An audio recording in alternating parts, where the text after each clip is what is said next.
दोस्तों कैसे हो आप? उम्मीद है कि बहुत अच्छे होंगे। दोस्तों आपने थंबनेल देख लिया है कि मैं किस टॉपिक पे बात करने वाला हूं। जी हां, रेलवे में एएलपी के 9,900 वैकेंसी की घोषणा हो चुकी है, जिसके फॉर्म 10 अप्रैल 2025 से भरे जाएंगे, जिसकी लास्ट डेट 9 मई 2025 होगी। तो आज के वीडियो में मैं डिटेल में बात करने वाला हूं कि क्या क्वालिफिकेशन होगी, कौन कौन लोग एलिजिबल होंगे, क्या क्या एग्ज़ाम होगा, किस टाइप के एग्ज़ाम होगा, ताकि अगर आप पहली बार रेलवे एएलपी का फॉर्म भरने जा रहे हैं तो आप समझ जाएंगे। इससे पहले कुछ बच्चों ने फॉर्म भरा है और उनको अच्छे से पता है, बट उन्होंने एएलपी 2024 का एग्ज़ाम CBT 1 क्लियर नहीं कर पाए हैं, या फिर उन बच्चे जो कि एएलपी का CBT 1 का एग्ज़ाम में बिना तैयारी के बैठे, बट उतना टैलेंट था कि वो बिना तैयारी के ही CBT 1 क्लियर कर पाए, बट CBT 2 का एग्ज़ाम के लिए डर लग रहा है कि कैसे होगा, क्योंकि अब जो है मेरिट में आना होगा। तो आपके लिए भी खुशखबरी इस बात का है कि आप अब की बार 9,900 वैकेंसी में अपने फॉर्म को भर करके एएलपी बनकर, मेरी पीछे जो ट्रेन चल रही है इस ट्रेन के लोको पायलट बनकर आप ट्रेन ड्राइव कर सकते हैं। तो चलिए शुरू करते हैं।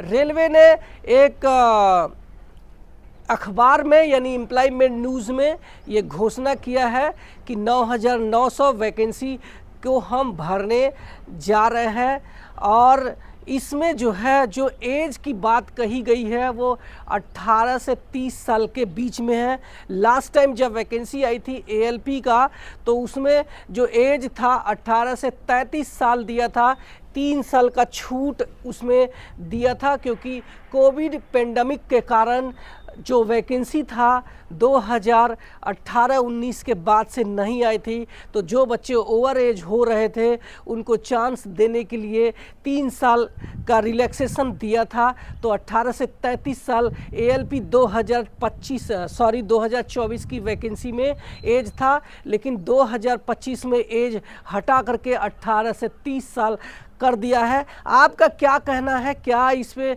एज रिलैक्सेशन मिलना चाहिए? कमेंट सेक्शन में ज़रूर बताना। चलिए बात करते हैं कि इसमें कौन कौन लोग एलिजिबल हैं, यानी कौन कौन लोग इसको फॉर्म को भर सकते हैं।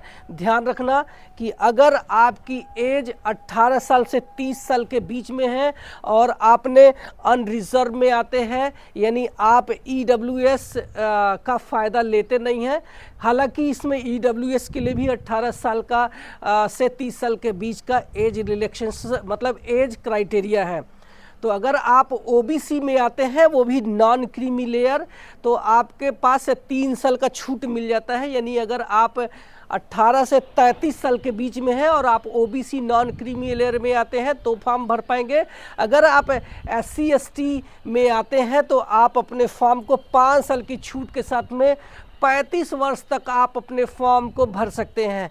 रेलवे ग्रुप डी में अगर आप हैं, रेलवे कर्मचारी हैं, तो आप 40 साल तक भी अपने एज को पा सकते हैं, अनरिजर्व में हैं। उसके अलावा 5 साल और 3 साल क्रमशः SC ST और OBC बच्चों को, रेलवे कर्मचारियों को भी छूट मिल जाता है। अगर आप विधवा हैं या फिर आप डाइवोर्स ले चुकी हैं तो आप 5 साल का एज रिलैक्सेशन ले सकती हैं, अगर आप UR या फिर EWS कैंडिडेट हैं। चलिए बात करते हैं अपने क्वालिफ़िकेशंस की, जो कि बहुत सारे लोगों को डाउट रहता है कि क्या हमारी क्वालिफ़िकेशन रहेगी।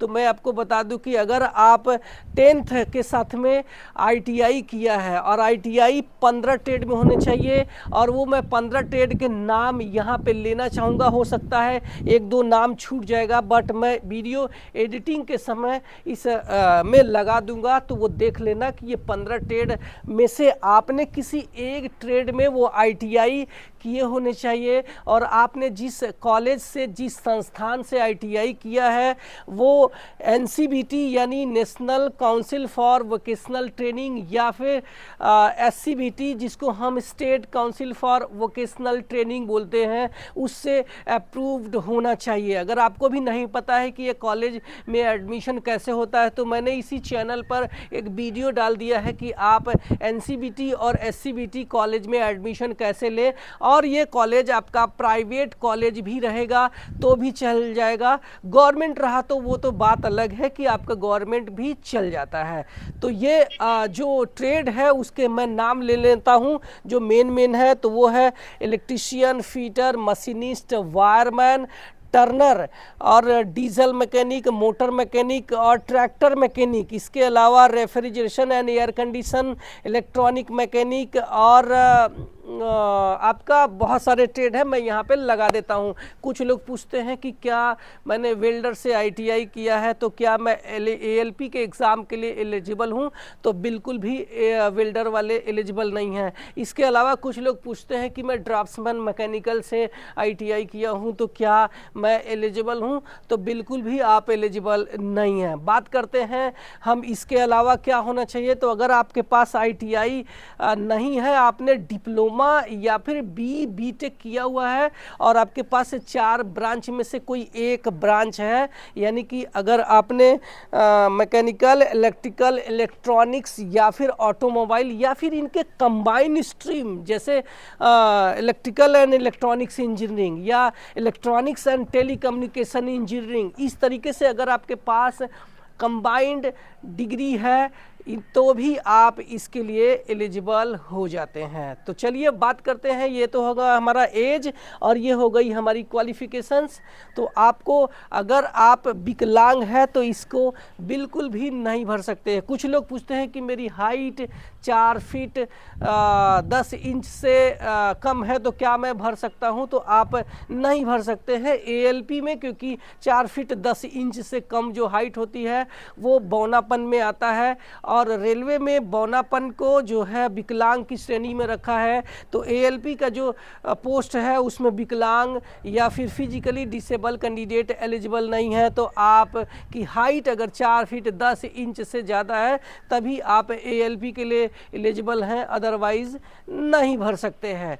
चलिए अब बात करते हैं कि इसमें क्या क्या कैसे आपको फॉर्म भरना है। तो आपको फॉर्म भरते समय आपको अपना जो जो आपका साइबर कैफ़े होगा, कंप्यूटर सेंटर, उसके पास आपको चले जाना। हालांकि ये मोबाइल में भी भर सकते हैं, बट यहाँ पे मोबाइल में दिक्कत आती है, आपको जो अपलोड की प्रॉब्लम आती है डॉक्यूमेंट्स, तो इसलिए आपको चले जाना है कहाँ पे, साइबर कैफ़े में। तो आपको फॉर्म भरने के लिए आपको भारतीय रेलवे की जो ऑफिशियल वेबसाइट है इसी पे जाना। बहुत सारे जो वेबसाइट है वो फेक वेबसाइट होती है, उस पे जाने की ज़रूरत आपको नहीं है। तो ये वेबसाइट है rrbapply.gov.in पर जा कर के आप अपने फॉर्म को डिटेल में भरना। फॉर्म भरते समय गलतियां मत करना, क्योंकि बहुत सारे लोगों का फॉर्म भरते समय ही रिजेक्ट हो जाता है। तो फॉर्म भरते समय आपको क्या क्या लगने वाला है वो मैं बता देता हूं।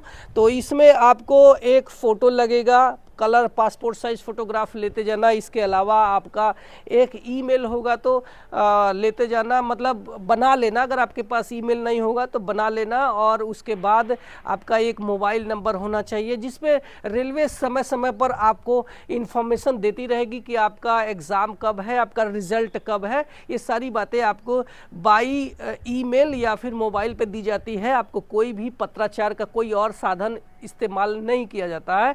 तो इसलिए आपको ईमेल और मोबाइल होना चाहिए। इसके अलावा आपका आधार कार्ड होना चाहिए और इसके अलावा आपके पास 10th का मार्कशीट होना चाहिए जिसमें क्लियर आपके मामा का नाम, आपके पापा का नाम, आपका नाम और आपकी date of birth clear mention होना चाहिए। ध्यान रखना जब आप फॉर्म भरते समय आपको वही नाम डालना है जो कि 10th के मार्कशीट में आपका नाम है। आधार कार्ड वाला नाम आप मत डालना, वरना आपको डॉक्यूमेंट वेरिफिकेशन के समय एक एफिडेविट जो कि कोर्ट से बनवाना पड़ता है वो देना पड़ता है। चलिए, ये तो हो गई हमारी डॉक्यूमेंट्स क्या क्या लेके जाना है। हाँ, एक इम्पॉर्टेंट डॉक्यूमेंट्स मैं भूल रहा था कि अगर आप SC ST या फिर OBC नॉन क्रीमी लेयर में आते हैं तो आप अपना जो कास्ट सर्टिफिकेट है ये आप सेंट्रल लेवल का बनवा करके लेके चले जाना। फॉर्म भरते समय, अपलोड करते समय SC ST कैंडिडेट को अपना कास्ट सर्टिफिकेट कंप्यूटर सेंटर पे अपलोड करना होता है,